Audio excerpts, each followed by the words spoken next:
Well, this should be a fun video. I fell victim to my first road rage incident.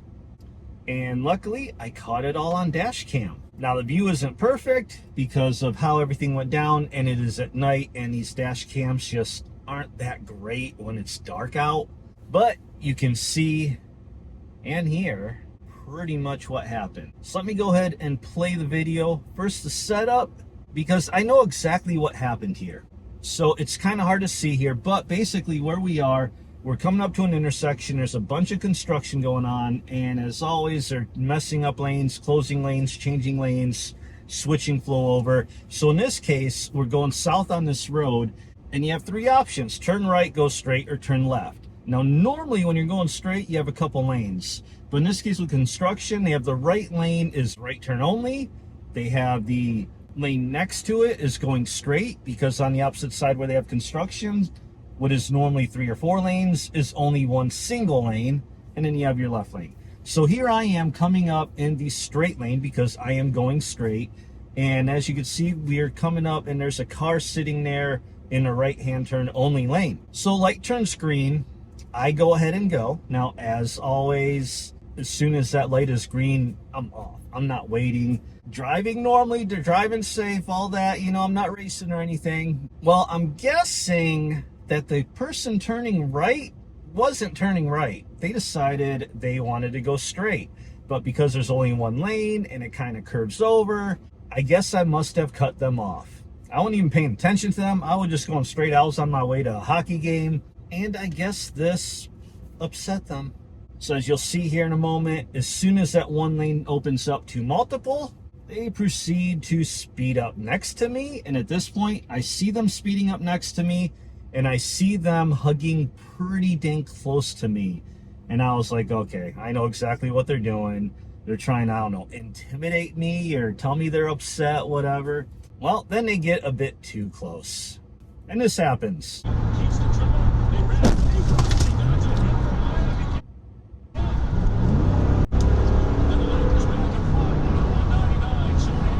Of course, now I'm getting a little amped up, and I start to go after them, but they know what they did, and they're weaving around cars, and they are taking off fast to just get away.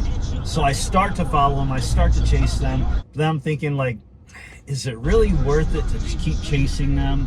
And I had a couple things going through my head at this moment. So one, literally within like a week or so before, we had a shooting at this exact intersection because somebody got into a fit of road rage, took it the wrong way, and pulled out a gun and shot people. But then I'm also thinking, okay, the type of impact, I've been in collision and body shops and all that for a very long time previously, and my truck was still driving fine. I didn't feel anything, and I was willing to bet the damage on my truck was minimal, whereas on his car, probably quite a bit. But also, if the damage was bad, if something was going on, I would obviously have to submit my dash cam footage showing, hey, look, this is what happened. I've got proof. I didn't want that dash cam footage to then show me racing around trying to catch the person, and then somehow that falling back and getting me in trouble, because you know how things are these days. People get in trouble for stuff like that. So I was like, you know what? I'm not going to deal with it. I also didn't really want to deal with police or calling them or anything. And lastly, I wanted to get to my hockey game. I was looking forward to playing, and I wanted to get there. So between all that and the way they took off, I decided, you know what, it's not worth it. Take a deep breath, be all right. And so what I did, once I decided to give up the chase, I stopped, pulled over really quick just to take a quick look to see what kind of damage that we got. And let's just say, yeah, they definitely have a whole lot more damage than I do. So let me get out of the truck and let's take a look and go over the damage that they caused. Okay, and here is the damage.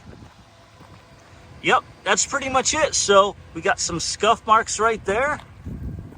And then right here you can see where their tire hit my wheel. So you got all the rubber from their tire. And that's actually all I noticed for the first few weeks, honestly. A little while after, I was looking at the chrome bumper, and I was looking, there's something a little bit off right here, the reflection, if you can see it. And so if you look close, it's very ever so slightly dented right there. But I mean, it is a minor dent. It is so small of a dent that honestly, I didn't see it for a long time, and majority of people would never see it at all. And again, alignment seems fine. It was no different from before the hit versus after. And then also just check the alignment with the front bumper, made sure that, you know, it didn't get shifted to the left a little bit, and it didn't. Everything is lined up perfectly. All the gaps are good. So yeah, this front bumper held up. And it's kind of funny, you know, you see people show pictures of accidents and people joke around and be like, oh, that'll buff out. In this case, that'll buff out.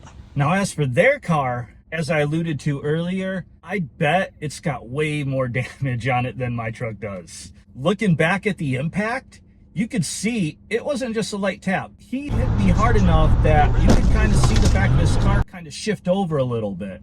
And looking at the video, I'd say the impact happened right by the back of his rear door into his quarter panel. So at the very least, he's gonna have damage on his quarter panel.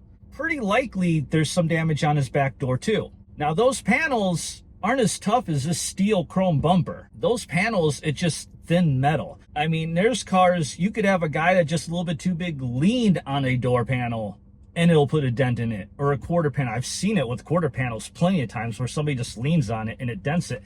Heck, I put a dent in my Challenger by pushing on it with my hand. So that hit against the front bumper of my truck, oh, you know he's got damage on that car. But even if the quarter panel's repairable, that's a lot of labor hours to reshape it, bring it back out. I mean, a damage on his car, easily, I would say thousands of dollars. So anyway, I feel I made the right choice not chasing him. And as you can see, once he turned right, he got right in front of a bunch of cars that were crossing that intersection at the light. By the time I got behind him and kept going, at that point, he was way far ahead. So that kind of played into my decision too, is I would have had to really speed and really get going to catch back up to him, because he was moving. He was definitely speeding. So that kind of played into it too. I forgot to kind of mention that earlier. So I think I made the right choice in what I did. And it sucks it happened, but that's one of those reasons you want to have a dash cam. And as far as me saying that'll buff out, I'm actually going to do another video showing how I'm going to buff it out. A very simple, easy way, a trick that we used to use in the body shop industry. It may not be perfect, but it's going to be a quick, easy way. And it's for the dented and chrome bumper. Like I said, most people will never even see it. Heck, I had trouble seeing it at first. So thanks for watching. Like, comment, subscribe, all that good stuff. And see you at the body shop.